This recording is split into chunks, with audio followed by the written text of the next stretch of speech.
O relacionamento, a vida a dois, necessariamente não precisa ser um local de disputa, de divisão ou um campo de batalha, mas pode ser um espaço de escuta, de acolhimento e de cura. Este é o tema do vídeo de hoje aqui no canal Psicanálise para Casais e Casamentos. Meu nome é Rogério, eu sou psicanalista, atendo em Porto Alegre e há mais de 30 anos estou nesse percurso, atendo também questões ligadas a casais e casamentos. Se você gosta deste conteúdo, né, ou gosta desse tipo de conteúdo, inscreva-se no canal, porque diariamente eu estou aqui trazendo conteúdos novos que têm a ver com essa temática do casamento na visão psicanalítica. E no final do vídeo também, eu te convido, deixa o seu like, porque isso é importante para o meu trabalho aqui. O casal ou casamento como espaço de cura. Freud reconhecia que as neuroses nascem em relações, mas também elas podem ser trabalhadas nessas relações. E no casamento, o encontro amoroso pode ser espaço de elaboração, reparação e cuidado. Também, parafraseando, né, ou resumindo a ideia de Freud em Psicologia do Amor, nós somos feitos para amar, mas o amor não nos é dado pronto. Ele precisa ser aprendido com tudo que tem, como tudo que tem valor humano. Na psicanálise, o casal é um campo transferencial, ou seja, é um espaço onde este relacionamento vai refletir o inconsciente dos dois, aquilo que os dois trazem como formatação do seu inconsciente, do inconsciente de cada um. Então, nesse campo transferencial, o casamento ele se transforma num espaço onde desejos, traumas e repetições inconscientes se manifestam. O vínculo amoroso, portanto, não é apenas afeto ou prazer, mas um lugar de trabalho psíquico, de elaboração psíquica.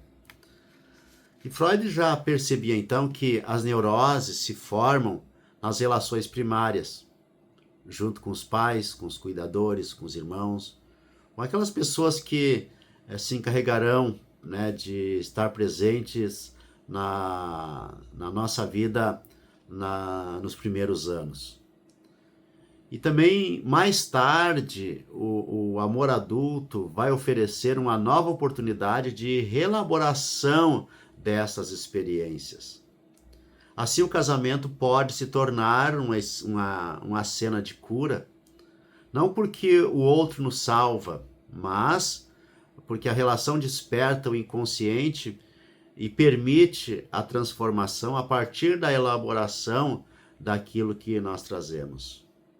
Porque muitos casamentos, muitos relacionamentos, eles são levados à ruínas justamente por essa falta de elaboração, por essa falta de simbolização e também pela expectativa de que alguém vai nos salvar, que alguém, como a princesa que espera o príncipe na velha idealização romântica, o príncipe do cavalo branco que salva a princesa, ou o príncipe que salva a Rapunzel do seu castelo, ou o príncipe que desperta a Branca de Neve, né, ou a Bela Adormecida do seu sono, ou o príncipe que resgata a gata borralheira da sua prisão, da sua anulação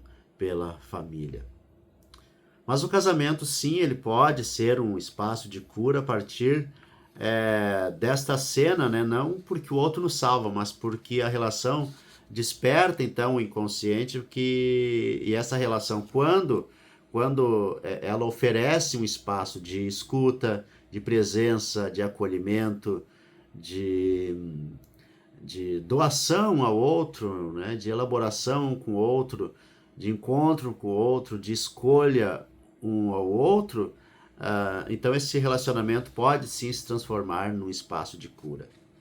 Agora, como este relacionamento então pode ser um relacionamento de cura? Quando o relacionamento ele se apresenta como um lugar de apoio mútuo. Então, na clínica, nós observamos que muitos sujeitos só conseguem revisitar as suas dores quando se sentem minimamente amparados, minimamente acolhidos. O casal que se escuta, acolhe, respeita o sofrimento do outro sem julgamento, cria um espaço de segurança simbólica, onde o inconsciente pode então emergir. Mas note que esse apoio ele não é fusão, porque fusão significaria anulação. Porque quando um domina, um outro está sendo dominado. E quando um se anula, um outro está predominando e dominando o relacionamento. Mas o casamento, então, para que seja um espaço, né, de um local de apoio mútuo e de segurança, é preciso estar presente um com o outro, que haja presença sem tomar o lugar do outro, sem que haja anulação, sem que haja alguém que predomine, que mande, que coordene no sentido de anular o outro. Óbvio que dependendo das personalidades de cada um, das demandas de cada um, do inconsciente de cada um, sempre vai haver um que lidera os processos, mas isso é algo também natural, né? Mas eu estou falando aqui de algo mais no sentido de anulação, de tomar o lugar do outro, de que um que esteja mais forte, com mente superior, digamos assim, no popular, domine quem está, né, no estado inferiorizado. Então, para que um casamento também se transforme num local de um espaço de cura, ele precisa ser, né, um local onde as feridas, né, são acolhidas sem que haja tentativa de consertar o outro. Então, a demanda é acolher as feridas sem consertar o outro. Tentar a cura do parceiro, tentar a cura do outro é uma armadilha narcísica, porque então o amor vira controle. É comum na clínica também, de casais e casamentos, ver um dos sujeitos tentando coordenar todo o processo, dizendo o que vai ser permitido e o que não vai ser, no próprio andamento, né, das elaborações entre o casal. Mas a psicanálise ensina, né, ela transmite, ela coloca que cada um deve fazer o seu próprio trabalho de elaboração. É por isso que mesmo no atendimento aos casais, a maioria das sessões elas são individuais, para que cada um possa elaborar a sua própria demanda, as suas próprias demandas, as suas próprias falhas. Então, o verdadeiro cuidado está em oferecer escuta e não solução.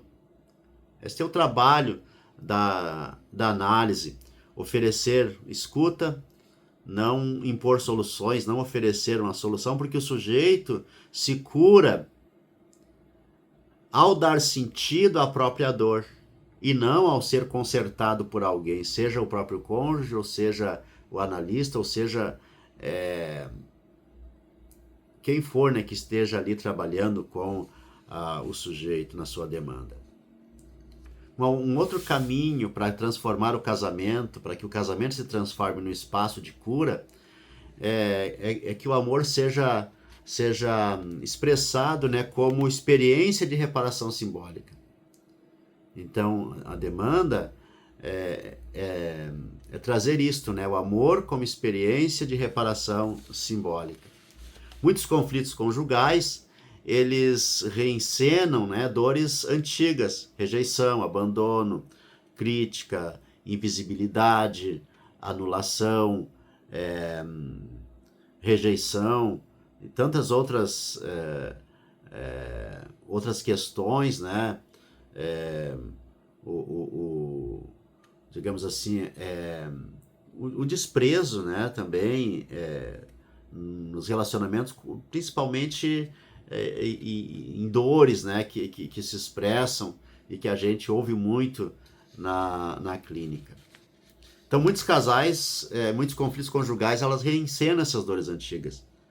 Agora, quando o casal reconhece isso, é que as brigas, por exemplo, podem ser repetições e que alguns costumes, algumas cenas do próprio casamento podem ser repetições. Então, quando o casal reconhece isso, o amor pode se tornar, então, um espaço de reparação simbólica, onde o sujeito vive, né, uma nova resposta e, quem sabe, encontre ali a liberdade de ser, né, e a liberdade, então, também de pertencer livremente a este relacionamento, como se diz, né, o meu marido, a minha esposa, o meu casamento, meu cônjuge. Isso só é possível só é possível que isso seja saudável se houver a liberdade nessa afirmação, a escolha nessa afirmação. Então, o amor precisa se tornar um espaço de reparação simbólica, onde o sujeito vive uma nova resposta, mais humana, mais livre, para aquilo que antes o feriu. Então, ele encontra não mais uma repetição daquilo que viveu, mas ao elaborar isso, ele encontra então a liberdade de poder viver uma nova história, né, digamos assim. Então, o vínculo amoroso se torna um laboratório emocional capaz de ressignificar o passado. E quando o sujeito ressignifica o próprio passado, ele ressignifica a própria vida e a sua própria história e suas próprias demandas e tudo aquilo que ele vai simbolizar a partir de então. E por último, né, o relacionamento pode se tornar um espaço de cura quando se reconhece o vínculo como caminho de crescimento. Quando um se dispõe a potencializar o outro, pois ambos são sujeitos que se encontram em falta, com a falta um do outro. Então, casar-se, relacionar-se, escolher viver a vida a dois é entrar num processo contínuo de autoconhecimento e de autoencontro, e para que um potencialize o outro e não um anule o outro. Então, no casamento, toda crise, todo desentendimento ou diferença pode servir não para separação, né, mas para ser usado como matéria-prima para a maturidade emocional, desde que haja abertura para a escuta e para a mudança. Assim o casal ele cresce não por evitar o sofrimento, mas por transformar em compreensão, paciência e vínculo real. Então, o casal realmente ajustado não é aquele que evita a briga, não é aquele que evita a discussão, a diferença, não é aquele que evita as conversas difíceis, mas aquele que consegue crescer a partir destas demandas.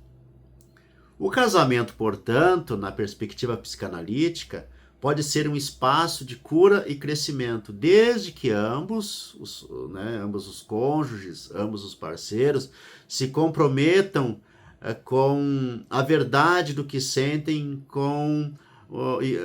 daquilo que sentem, né, no real, e também com o trabalho de elaboração, quando estão dispostos a fazer essa travessia, a empreender essa travessia juntos. Sempre entendendo que não é o outro que cura, é a relação que se torna uma relação de cura quando os dois escolhem ser espelho e acolhida, em vez de espinho e defesa. Quando os dois entendem que um não vai suprir todas as demandas do outro, mas num caminho de de elaboração juntos, eles podem então trabalhar as faltas e se adequar, né, diante do foro, né, como diria a Lacan, que o sujeito traz. A falta essencial, a falta estrutural que cada um apresenta como própria de si. Então o casamento, né, o casamento ajustado, o casal ajustado não é aquele onde não há falta, onde não há falha, onde não há coisa a ser elaborada, onde não há coisa a ser completada, mas aquele que trabalha isso. Então, algumas propostas de elaboração clínicas, né, para que o casal se veja como num ambiente de cura, um casamento ambiente de cura, é ver o relacionamento como lugar de apoio mútuo. O amor maduro não elimina o sofrimento, mas oferece amparo para atravessá-lo. Quando um escuta o outro sem crítica ou defesa, o casal então cria um espaço simbólico de sustentação, onde cada um pode ser vulnerável sem medo de ser julgado. O apoio mútuo é menos sobre resolver problemas e mais sobre estar junto nesses problemas com empatia e com presença. Uma outra maneira é acolher as feridas do outro sem tentar consertá-lo, né? Como nós mencionamos. A tentação de curar o parceiro, a tentação de curar o outro, nasce do medo de lidar com a própria impotência. Mas a psicanálise ensina que ninguém pode elaborar no lugar do outro, porque cada um vai precisar fazer a sua própria travessia e a sua própria elaboração. Amar, portanto, é suportar a dor do outro sem tomar posse dela. Isso não é possível. Permitindo, então, que ele encontre as suas próprias respostas, faça a sua própria travessia, enquanto oferecemos presença e não salvação. E também, né, um outro caminho de elaboração é reconhecer quando o amor ajuda a cicatrizar velhas dores. Em todo vínculo autêntico, há lugar de reparação, né? Uma nova chance de viver o que antes feriu, a chance, né, de, como eu venho repetindo aqui, a chance de fazer então esta travessia. O olhar que acolhe sem exigir, o toque que respeita o tempo do outro, a palavra que não julga, tudo isso atua como reparação simbólica. Reconhecer esses momentos fortalece o vínculo e dá sentido à travessia do casal. Então, o casamento não necessita necessariamente ser um local de guerra, de disputa, mas pode sim ser um local de acolhimento a partir da escuta, da presença e do apoio um ao outro. Este foi o nosso vídeo então de hoje. Não esqueça de inscrever-se no canal, deixar o seu like, compartilhar com casais que você sabe ou você acha que poderiam escutar, né, estas elaborações. Até o próximo vídeo.